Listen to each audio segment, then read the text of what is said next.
वसईच्या सनसिटी परिसरात एक अपघात झालेला आहे. टर्न इंडिकेटर न देता अचानक स्कूटी आडवी आल्याने भीषण अपघात घडून वृद्ध दाम्पत्यासह 2 तरुण जखमी झाले आहेत.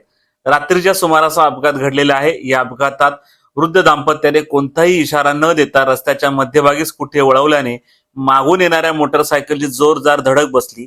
या धडकेत मोटरसायकल चालक अंबित आसेकर आणि त्याचा मित्र किरकोळ जखमी झालाय. तर वृद्ध दाम्पत्याला देखील गंभीर दुखापत झाल्याने त्यांना तातडीने रुग्णालयात दाखल करण्यात आलेत. अचानक घडलेल्या या घटनेमुळे परिसरात काही काळ गोंधळाचे वातावरण निर्माण झाले होते.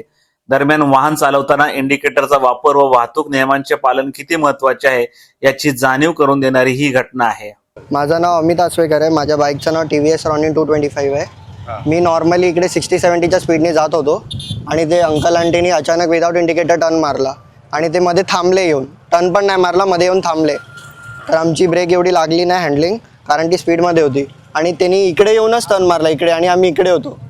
तर ब्रेक पण तेवढा लागला नाही, तरी पण आम्ही थांबले आणि उडून इकडे पडलो. आता अंकल आंटी कशी आहे? आता अंकल आंटी मला वाटतं हॉस्पिटलमध्ये गेले. जास्त लागला का त्यांना? हो मला वाटतं. तुला लागलाय का? आम्हाला पण लागलं इकडे इकडे इकडे पायाला पण लागलंय. अचानक त्यांनी टर्न मारला. अचानक त्यांनी टर्न मारला.